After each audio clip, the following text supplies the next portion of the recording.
یوسف رضا گیلانی ان کو تھریٹ موصول ہوئی ہے، اور یہ تھریٹ موصول ایک لیٹر ان کو موصول ہوا ہے چیئرمین سینٹ سید یوسف رضا گیلانی کے موبائل فون پر نامعلوم شخص کا دھمکی آمیز میسج موصول ہوا۔ میسج میں چیئرمین سینٹ کے بیٹے سید علی موسیٰ گیلانی کے حوالے سے دھمکی دی گئی ہے۔ دھمکی آمیز میسج میں یہ کہا گیا ہے کہ علی موسیٰ گیلانی لوگوں کو بہت زیادہ ناجائز تنگ کر رہا ہے اور اوباش افراد کی سرپرستی کرتا ہے۔ دھمکی آمیز میسج ملنے پر اب اگر تو دھمکی یہی ہے کہ جی علی موسیٰ گیلانی لوگوں کو تنگ کرتا ہے اور اوباش لوگوں کی سرپرستی کرتا ہے، چونکہ جو تفصیل سامنے آئی ہے وہ صرف اتنی ہے۔ دھمکی آمیز میسج ملنے پر ممبر قومی اسمبلی علی موسیٰ گیلانی نے پولیس تھانہ کینٹ کو درخواست دے دی ہے۔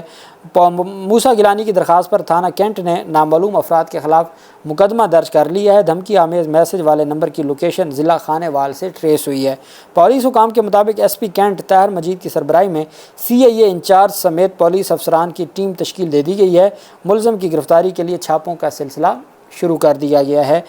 یہ علی موسیٰ گیلانی کے حوالے سے اور جو یوسف رضا گیلانی کو تھریٹ کے حوالے سے کوئی تفصیل سامنے آئی ہے۔ دوسری طرف NA 148 ہے ملتان ضمنی انتخابات آج ہو رہے ہیں اور کافی حد تک نتائج بھی آ چکے ہیں، اور پیپلز پارٹی کے امیدوار علی قاسم گیلانی جو یوسف رضا گیلانی کے بیٹے ہیں، علی قاسم گیلانی پیپلز پارٹی کے امیدوار ہیں، وہ پاکستان تحریک انصاف کے بیرسٹر تیمور ملک سے جو فارم 47 یا الیکشن کمیشن کا رزلٹ ہے اس کے مطابق وہ جیت رہے ہیں۔ پاکستان تحریک انصاف کی جانب سے یہ دعویٰ کیا گیا ہے اور انہوں نے باقاعدہ طور پر وہ ویڈیوز اور ثبوت قوم کے سامنے پیش کیے ہیں کہ تیمور ملک سمیت ان کے کسی بھی رہنما کو RO آفس میں جانے کی اجازت ہی نہیں ہے۔ مخالف فریقین RO آفس میں بیٹھ کر جو پاکستان تحریک انصاف کا دعویٰ ہے کہ جو مخالف امیدواران ہیں یوسف رضا گیلانی کے بیٹے اور وہ لوگ وہ RO کے آفس میں بیٹھ کر خود ہی تمام کے تمام ڈبے بھر رہے ہیں اور خود ہی فارم 45 اور فارم 47 تیار کروا رہے ہیں، جبکہ پاکستان تحریک انصاف کے امیدوار کو بھی اندر داخلے کی اجازت نہیں ہے، وہ باہر دھرنا دے کے بیٹھے ہیں۔ بیرسٹر تیمور ملک جیسا پڑھا لکھا آدمی وہ بھی آج اتنا تکلیف میں تھا اور اتنا مایوس سسٹم سے ہوا کہ اس نے کہا کہ اس سے بہتر ہے کہ مارشل لا لگ جائے۔ یہ کیا سسٹم کیا ہے کہ جب یوسف رضا گیلانی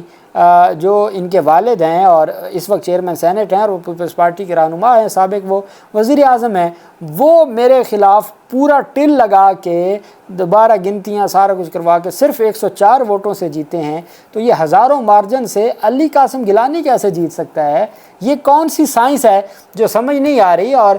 جو یوسف رضا گیلانی جیتے تھے تو اس وقت 12,000 کے قریب ووٹ مسترد ہوئے تھے۔ آج میں نے آپ کے سامنے پٹن کی رپورٹ پیش کی ہے، جو انہوں نے آڈٹ رپورٹ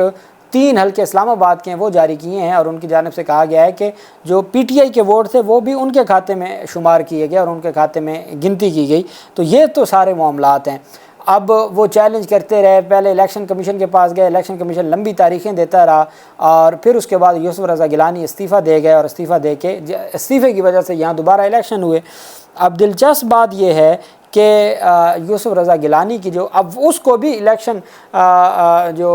ٹرائبونل میں تیمور ملک نے چیلنج کیا ہوا ہے کہ اگر تو وہ 8 فروری کو اور 9 فروری کو جو کامیابی کا فارم 47 ہے، اگر وہی کالعدم ہو گیا تو بیرسٹر تیمور ملک ویسے بھی جیت جائیں گے، لیکن چونکہ ان کو پتہ تھا کہ یہ بھی سوال آ سکتا ہے کہ یوسف رضا گیلانی کے استعفیٰ دیتے ہی غیر مؤثر ہو جائے گی اس کی پٹیشن، اس وجہ سے دوبارہ ضمنی انتخابات میں انہوں نے حصہ لیا، اور یہ حالت ہے کہ وہاں پر شفاف انتخابات۔ آج جو سخت گرمی ہے، آپ جانتے ہیں پنجاب میں اور اسپیشلی ملتان میں تو بہت زیادہ گرمی ہوتی ہے، وہاں سخت گرمی میں لوگ نکلے ہیں باہر، انہوں نے ووٹ دیا ہے اور اپنے ووٹ پر پہرا بھی دیا ہے، لیکن بدقسمتی سے جب چیزوں کو مینج کیا جاتا ہے تو سب سے بڑا ہتھیار، جیسے سلمان اکرم راجہ صاحب نے ٹویٹ کیا، وہ کہتے ہیں کہ میرے ساتھ بھی یہی ہوا تھا کہ مجھے اور میرے لوگوں کو RO کے آفس میں نہیں جانے دیا گیا تھا، RO کے آفس سے باہر روک لیا گیا تھا، تو باقی لوگوں کے ساتھ کیا ہونا تھا اور کس طریقے سے ساری چیزیں مینج ہو رہی ہیں۔ سابق کمشنر راولپنڈی لیاقت چٹھا کے خلاف اندراج مقدمہ کی درخواست خارج ہو گئی ہے۔ اب اس سے مراد یہ ہے کہ جتنے الزامات لگائے گئے تھے لیاقت چٹھا پر وہ تمام کے تمام غلط ثابت ہوئے اور لیاقت چٹھا تو درست ثابت ہوا۔ ایڈیشنل ڈسٹرکٹ اینڈ سیشن جج راولپنڈی حاکم خان نے 2 صفحات پر مشتمل تحریری فیصلہ جاری کیا۔ عدالت نے کہا کہ سابق کمشنر کے خلاف الیکشن کمیشن کے علاوہ محکمانہ انکوائری بھی ہو رہی ہے۔ الیکشن کمیشن اور محکمانہ انکوائری میں الزامات ثابت ہونے پر قانونی کارروائی یقینی ہے۔ اس صورتحال میں الگ مقدمے کے اندراج کا کوئی جواز نہیں بنتا۔ سابق کمشنر راولپنڈی لیاقت چٹھا نے 8 فروری کے انتخابات میں دھاندلی سے متعلق بیان دیا تھا، جس پر ان کے خلاف انکوائری جاری ہے۔ اب یہ انکوائری نہ تو الیکشن کمیشن کا اختیار تھا، نہ یہ انکوائری اختیار ہے ڈپارٹمنٹل، یہ انکوائری ہے الیکشن ٹرائبونل کا کام یا عدالتوں کا کام ہے۔ جب اتنے بڑے لیول پر یہ کہا جائے کہ راولپنڈی ڈویژن کی تمام سیٹیں جو پاکستان تحریک انصاف جیت چکی تھی اور وہ ہم نے کسی اور کو دی ہیں، اور وہ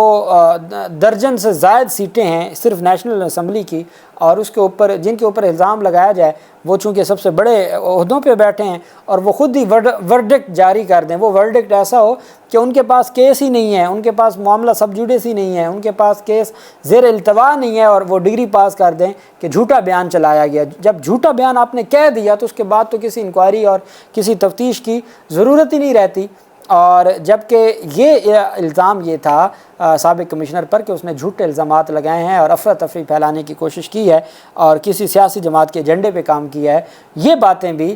جب کسی کی درخواست خارج ہو جائے، اگر کسی اے نے بی کے خلاف اندراج مقدمہ کی درخواست دی ہے کہ جی اس کے خلاف مقدمہ درج کیا جائے ان گراؤنڈز پر، اور وہ درخواست خارج ہو جائے تو اس کا مطلب ہے کہ جو اس بی کے خلاف الزامات تھے وہ نہیں ثابت ہوئے اور وہ سچا ثابت ہوا ہے، اور اس کے خلاف جو الزامات ہیں وہ جھوٹے ثابت ہوئے ہیں، تو کمشنر راولپنڈی کے خلاف جو اندراج مقدمہ کی درخواست تھی وہ خارج کر دی گئی ہے۔ حاکم خان جو ایڈیشنل سیشن جج ہیں پنڈی کے، ان کی جانب سے اللہ پاک پاکستان کامیاب ناصر ہو۔ بہت شکریہ۔ اللہ حافظ۔ پاکستان زندہ باد۔